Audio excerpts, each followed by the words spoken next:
So the values of our class for today is passion to learn. We must have a passion to learn because you can only get enthusiastic about something if you have an emotional connection to it. So effective teaching learning is built on a foundation of passion. Now let's proceed and let's have a quick activity to test your skills on the given word puzzle and connect the word puzzle and find out the 7 philosophies of education. So our topic for today is all about philosophies of education.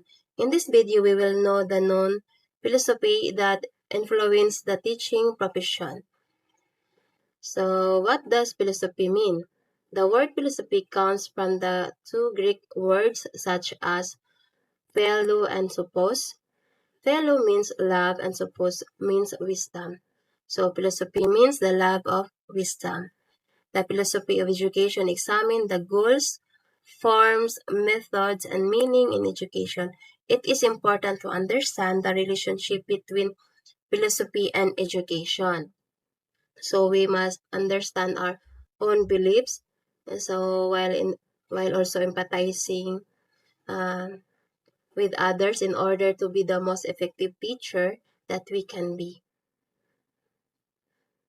So the 7 philosophy of education are progressivism, perennialism, existentialism, behaviorism, linguistic philosophy,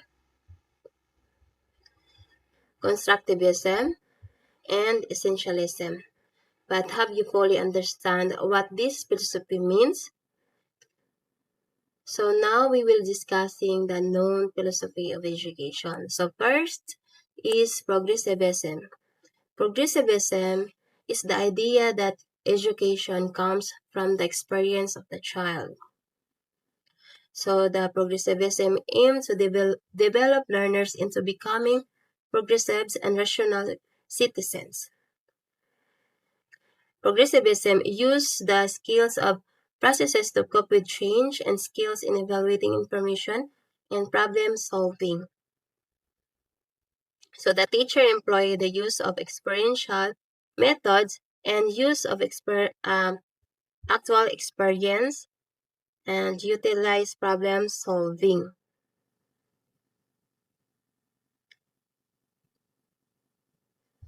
Okay, wait lang. So, utilize problem solving method. So next philosophy is perennialism. Perennialism education is beliefs that school should teach ideas that are everlasting that we can remember the word perennialism by remembering that perennial means lasting for many years.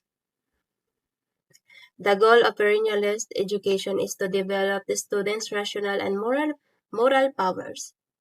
The perennialist curriculum is universal one. The perennialist teacher uses a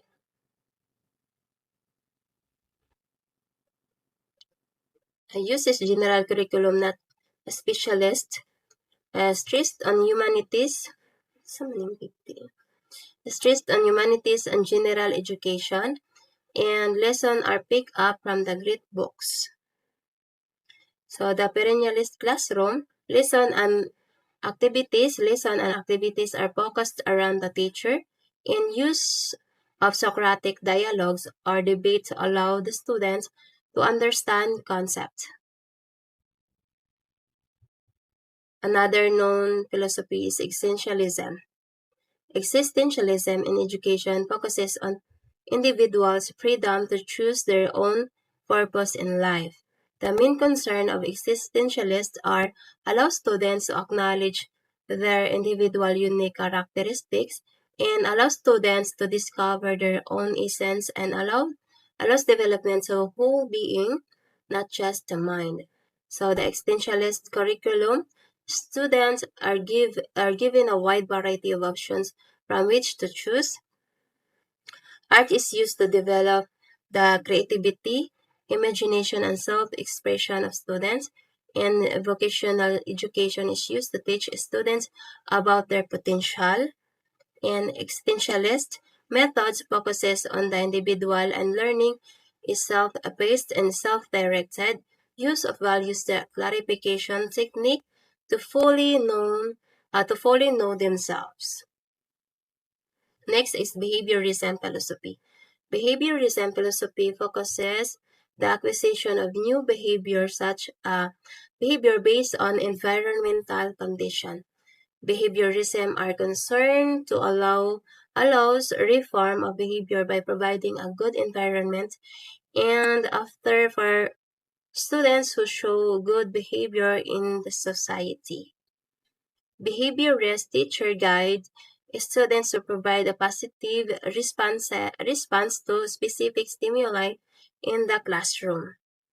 So the classroom conditions are arranged to allow students to respond to a particular stimuli and physical factors such as light, ventilation, a visual aid. Classroom arrangements are controlled in order to get the necessary response from students. Excuse me, class. Next is linguistic philosophy. Excuse me, class. Linguistic philosophy is the view that many or all philosophical problems can be solved or dissolved by paying closer attention to language, either reforming language or by understanding the everyday language that we presently use better. Excuse me. So the linguistic philosophy aims to strengthen communication skills of students and develop skills to send messages clearly, interpret messages correctly. So the linguistic philosophy focuses on trying to communicate clearly, including sending and receiving messages correctly. Practice the use of language in a correct and precise, excuse me, grammatical coherent and accurate manner. Assess students to expand vocabularies to enhance communication skills. Teach students to appropriate use of nonverbal communication and introduce as many language as possible. So the linguistic philosophy utilizes experiential learning in the teaching language and communication and use dialogue as a means to exchange words and ideas. Next is another known is constructivism. Constructivism says that people construct their own understanding and knowledge of the world. Constructivists aim to produce a self-motivated and independent learner equipped with learning skills that allow them to construct new knowledge and meaning. Constructivist teacher focuses that learners are taught skills such as searching, critiquing, and evaluating information, reflecting, relating, and making meaning, and drawing insights, posing questions, researching, constructing. New knowledge are also encouraged among students. Constructivist activities are provided, give students an opportunity to hypothesize, predict, manipulate objects, imagine, and invent. Utilize interactive strategies that promote exchange of ideas among learners, teachers and learners and content rather. Excuse me. And the teachers are facilitator of the activities. And the last one is the essentialism philosophy. Essentialism is advocate training the mind with what are essential. So essentialism aims at learners are taught to develop basic knowledge rather skills and values. Teacher teach students traditional moral values and intellectual knowledge necessary to become assets of the community. So the emphasis of education is on the academic content that students So learn the basic skills on mastery of the fundamental arts, which is the reading, writing, arithmetic, and right conduct. Subject includes math, natural science, history, foreign language, and literature. So essentially, teacher focuses the mastery of the subject matter, the use of prescribed textbooks, drill method, and other related method that will allow students to master academic content. School observe longer school days and longer academic year. Technique used is memorization and discipline. So that's it. So thank you class for listening and goodbye. God bless.